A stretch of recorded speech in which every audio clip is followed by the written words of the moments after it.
Dear students, good morning. बेटा, हमने concentration term शुरू की हुई हैं। 4 लेक्चर हो चुके हैं सॉल्यूशन चैप्टर के। आज हम करने जा रहे हैं कुछ numericals related to concentration terms.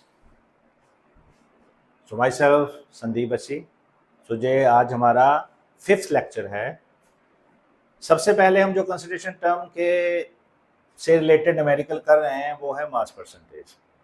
क्या न्यूमेरिकल है बेटा? देखो, if 11 gram of oxalic acid 11 gram oxalic acid है हमारे पास, उसको हमने डिसॉल्व कर दिया इन 500 ml ऑफ सॉल्यूशन।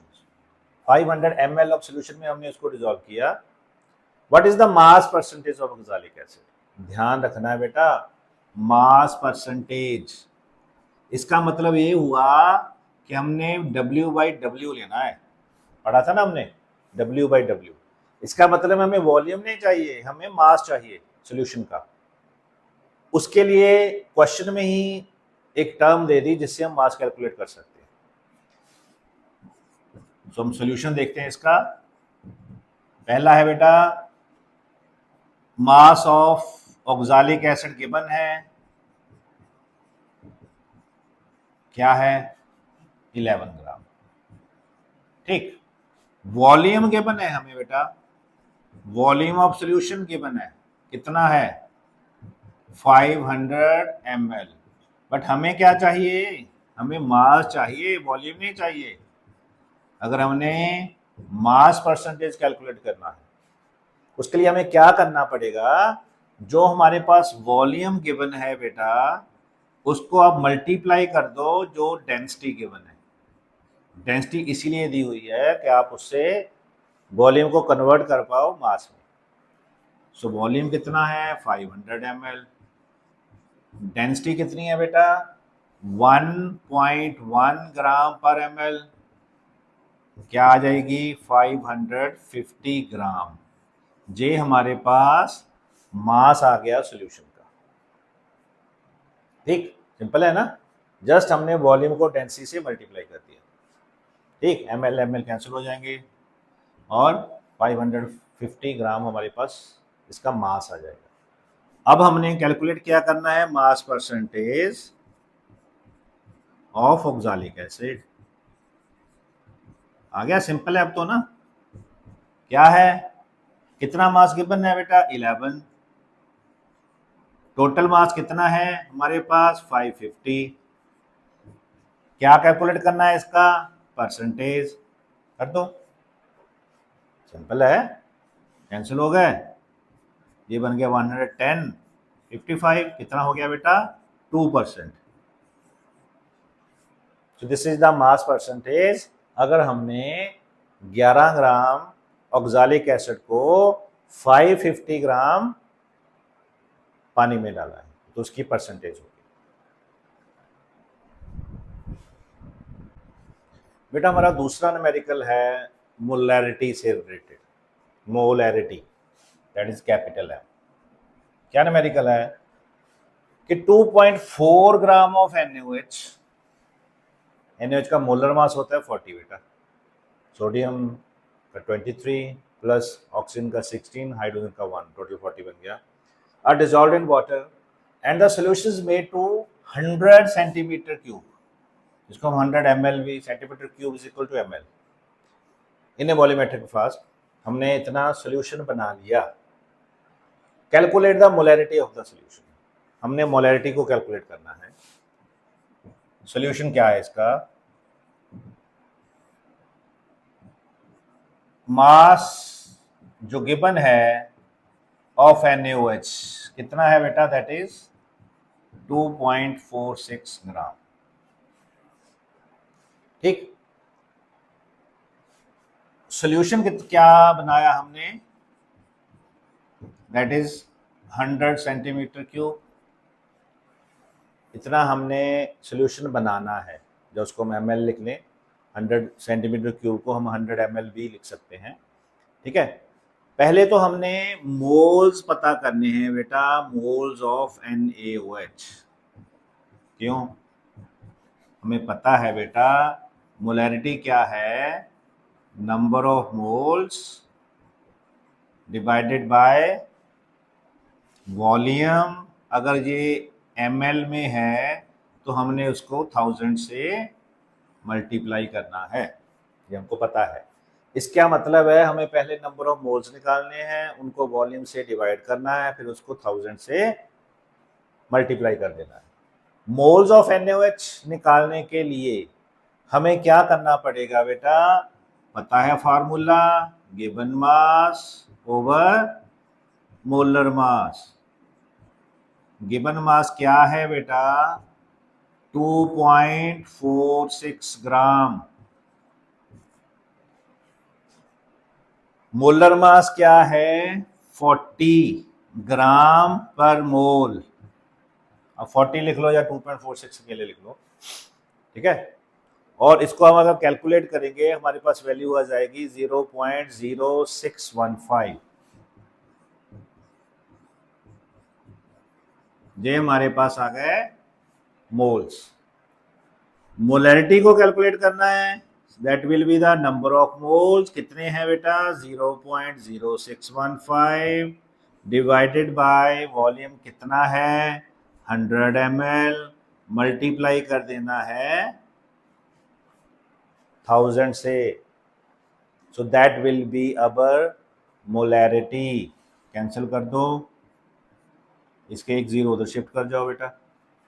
अगर हम 0.0615 को 10 से मल्टीप्लाई करेंगे तो एक पॉइंट को हम राइट साइड को शिफ्ट कर देंगे, so that will be 0.615 m।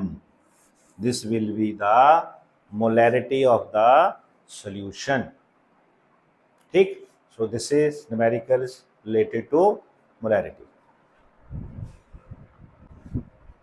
हाँ जी डियर स्टूडेंट्स, जो हमारा नेक्स्ट न्यूमेरिकल है वो रिलेट करता है मोलैलिटी से।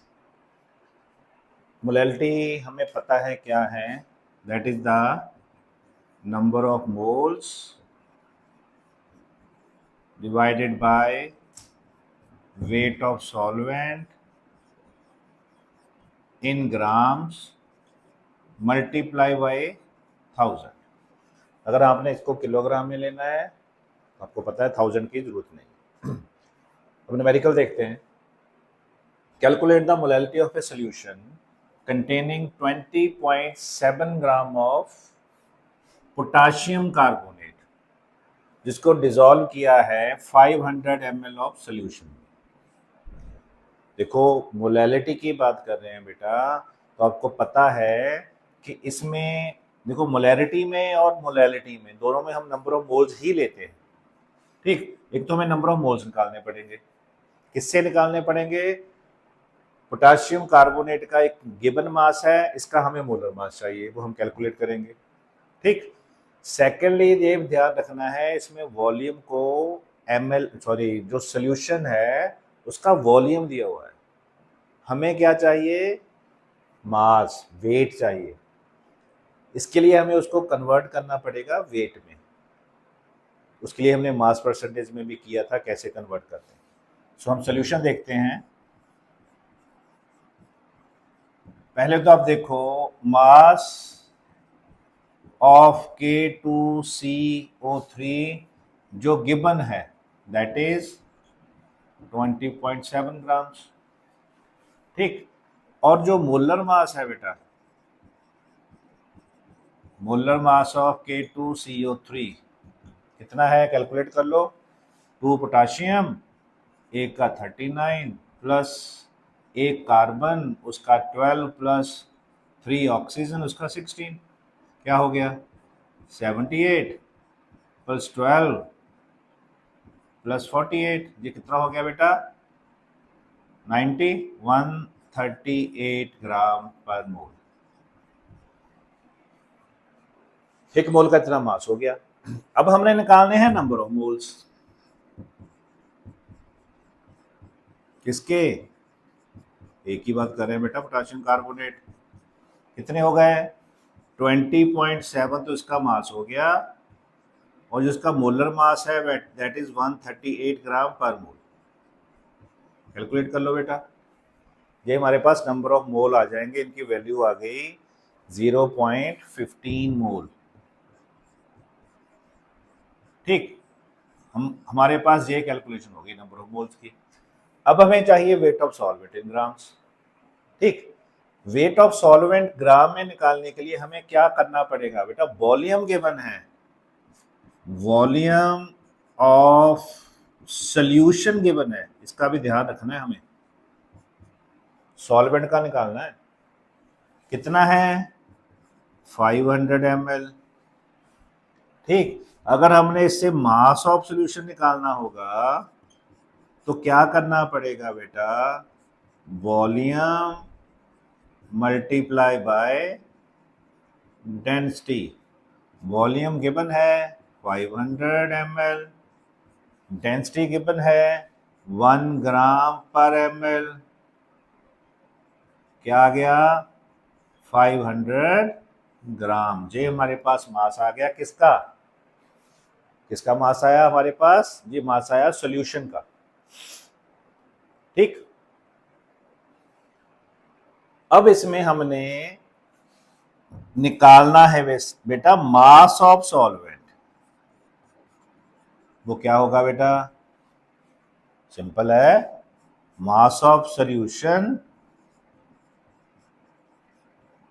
Minus mass of solute. Solvent का कितना हमने कैलकुलेट किया अभी? 500 ग्राम। सॉल्यूट का कितना था बेटा? 12.7 ग्राम। इसको कैलकुलेट कर लो, क्या आ जाएगा? 179.3 ग्राम, 479 सॉरी, 479.3 ग्राम्स। ये हमारे पास आ गया मास ऑफ द सॉल्वेंट। ठीक, अब हमने कैलकुलेट करनी है मोलैलिटी। क्या आ गई? फॉर्मूला पुट किया है हमने, लिखा हुआ है, वैल्यूज पुट कर दो। 0.15 डिवाइडेड बाय जो हमने मास लिया है सॉल्वेंट का, किसमें है बेटा? ग्राम्स में है। कितना है? 479.3। इसको मल्टीप्लाई कर देते हैं 1000 के साथ according to this molality formula. ये हमारे पास मोलैलिटी कैलकुलेट हो जाएगी, दैट इज 0.313 0.313 मोल पर केजी। जहाँ हमको ऐसे लिख सकते हैं ना, 0.313 मोलाल स्मॉल एम। तो ये हमारे पास मोलैलिटी कैलकुलेट हो। हाँ जी बेटा, हमारा नेक्स्ट न्यूमेरिकल है वो रिलेटेड है मोल फ्रैक्शन से। क्या न्यूमेरिकल है? Calculate the mole fraction of ethylene glycol. Ethylene glycol का फॉर्मूला बेटा C2H6O2। इसको आप ऐसे भी लिख सकते हो, इसमें शॉर्ट में लिख दिया, ये बन गया C2H4 6 and O2। So this is ethylene glycol. इसकी हमने मोल फ्रैक्शन कैलकुलेट करनी है in a solution containing 20 gram of ethylene glycol by mass. Ethylene glycol की हमने मोल फ्रैक्शन कैलकुलेट करनी है। हम मोल फ्रैक्शन का फॉर्मूला क्या है बेटा? याद है? Number of moles. इसमें क्या है? Number of moles ethylene glycol क्या है? 20% है बेटा। It means it is solute. So number of moles of solute means ethylene glycol divided by total number of moles. मतलब टोटल नंबर ऑफ मोल्स का मतलब है सॉल्यूट प्लस सॉल्वेंट। ठीक, इसके अकॉर्डिंगली क्या है क्वेश्चन के अकॉर्डिंगली बेटा कि इथाइलिन ग्लाइकोल ने सॉल्यूशन बनाया हुआ है जिसमें इथाइलिन ग्लाइकोल की जो परसेंटेज है वो 20% है, मींस 80% पानी हो गया। ठीक है, इसके अकॉर्डिंगली हम शुरू करते हैं इसकी solution. 20% of C2H6 O2 means कि 20 gram of ethylene glycol is present in 80 gram of water. मतलब टोटल सोल्यूशन जो बना ना बेटा वो 100 ग्राम बन गया। टोटल सोल्यूशन 100 ग्राम है, 20% मीन 20 ग्राम हो गया थाइलिन ग्लाइकोल और 80% हो गया हमारा वाटर। अब हमने दोनों के नंबर ऑफ मोल्स कैलकुलेट करने पड़ेंगे हमें, किसके? इथाइलिन ग्लाइकोल के भी और वाटर के भी। ठीक, सो इथाइलिन ग्लाइकोल और वाटर के हमने नंबर ऑफ मोल्स पता करने हैं, तो उसके लिए क्या करना पड़ेगा? वाटर का तो हमें मास याद है ना, H2O 18। इथाइलिन ग्लाइकोल का हमें मास कैलकुलेट करना पड़ेगा पहले, तो पता है ना, number of moles means given mass by molar mass. So पहले हमें मोलर मास, जो गिवन मास तो है ही है, क्वेश्चन में है given mass of C2H6O2 is 20 ग्राम। ठीक, molar mass of ethylene glycol कितना है बेटा? कैलकुलेट कर लो। 2 into 12 plus 6 into 1 plus 2 into 16। 2 carbon के एटम्स हैं, एक का मास 12 है। 6 हाइड्रोजन के, एक का मास 1 है। 2 ऑक्सीजन के, एक का मास 16 है। तो कैलकुलेट कर लो, 24 प्लस 6 प्लस 32। ठीक, कितने बन गए बेटा? 62। तो 62 इज द आंसर, 62 ग्राम पर मोल।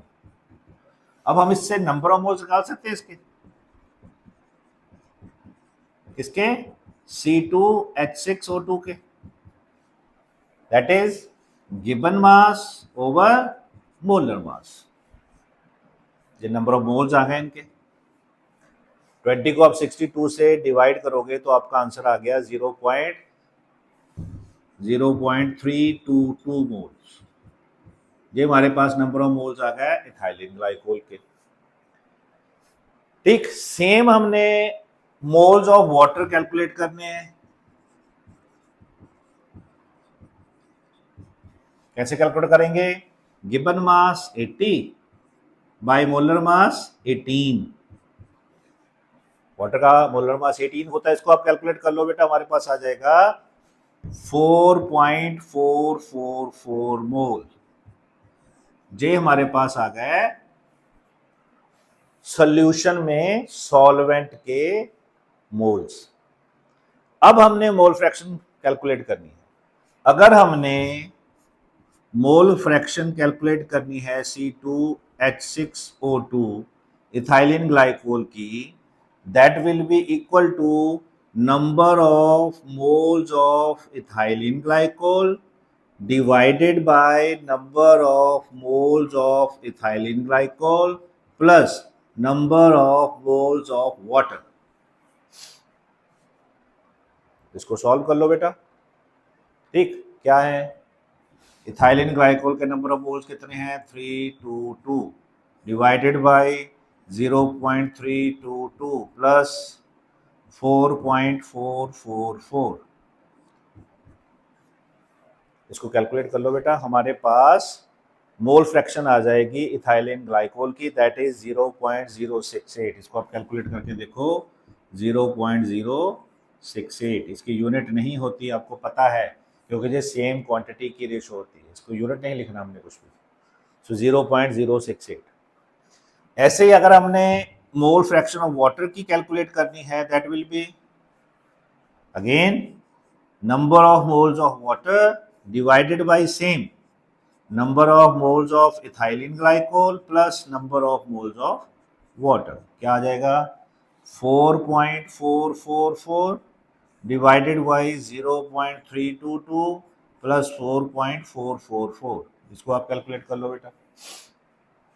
कैलकुलेट करके देखोगे, इसकी वैल्यू हमारे पास आ गई 0.932। इसमें आपको एक बात याद आई, हमने बोला था बेटा जितने भी कंपोनेंट हो, इसमें तो दो कंपोनेंट है ना, बाइनरी सॉल्यूशन है ये। अगर दो कंपोनेंट ए और बी, उनकी मोल फ्रैक्शन होगी X A and X B, तो उनका सम होता है 1। पता है ना, उन्हें किया हुआ है मोल फ्रैक्शन का, जब हमने पढ़ा था कि X A plus X B is equal to 1। So अगर हमें एक की भी मोल फ्रैक्शन पता होगी ना, हम दूसरे की कैलकुलेट कर सकते हैं। जैसे हम वाटर की कैलकुलेशन की है, जहां हम इसको ऐसे भी लिख सकते थे, और क्या जे वैल्यू है ना, जो हमने अगर मोल फ्रैक्शन वाटर की कैलकुलेट करनी है, तो हम 1 में से जो सल्यूट है उसकी मोल फ्रैक्शन को माइनस कर सकते थे। ये भी वैल्यू यही आ जाएगी बेटा। बेशक हम ऐसे कैलकुलेट कर ले, that will be the mole fraction. क्यों? क्योंकि अगर दो कंपोनेंट्स हैं किसी सॉल्यूशन में, तो दोनों का सम जो होता है मोल फ्रैक्शन का, वो 1 होता है। ठीक, so this numerical relates to mole fraction. हाँ जी बेटा, जो हमारा अगला न्यूमेरिकल है that is related to normality. अब नॉर्मेलिटी क्या थी बेटा?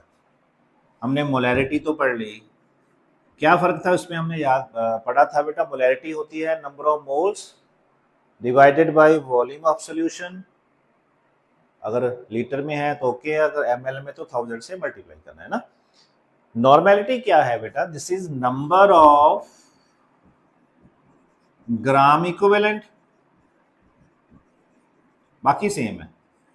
वॉल्यूम ऑफ सॉल्यूशन, अगर ज़्यादातर हम एमएल में लेते हैं, एमएल, और इसको मल्टीप्लाई करेंगे 1000 के साथ।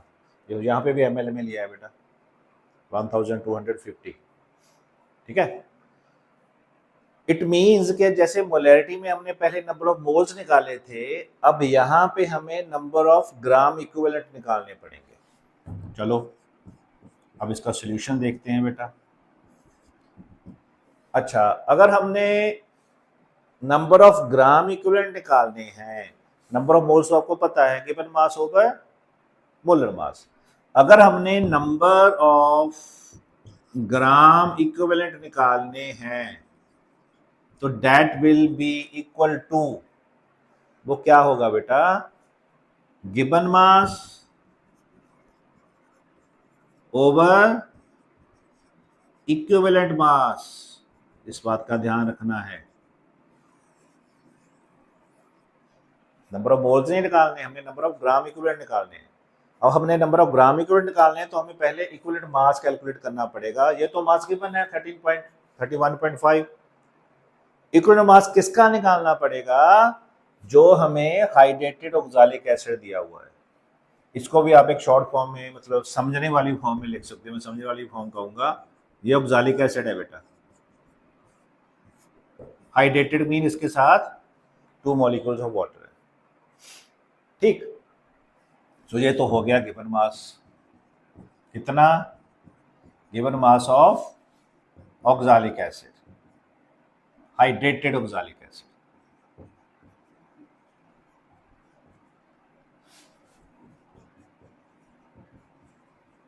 कितना? 31.5 ग्राम। अब हमें इसका इक्विवेलेंट मास निकालना पड़ेगा। उससे पहले हमें इसका मोलर मास कैलकुलेट करो बेटा। किसका? यही H2C2O4 2H2O, hydrated oxalic acid का कैलकुलेट कर लो। 2 हाइड्रोजन है इंटू 1, प्लस 2 कार्बन है इंटू 12, प्लस 4 कार्बन है इंटू 16। ठीक, आगे क्या है बेटा? Plus 2 into 18। मैंने शॉर्ट में कर दिया बेटा। 2 मॉलिक्यूल वाटर के, एक वाटर के मॉलिक्यूल का मास क्या है? 18। तो मैंने कंबाइन कर दिया, इसको कैलकुलेट कर लो। 2 प्लस 24 प्लस 64 प्लस 36, यही हो गया।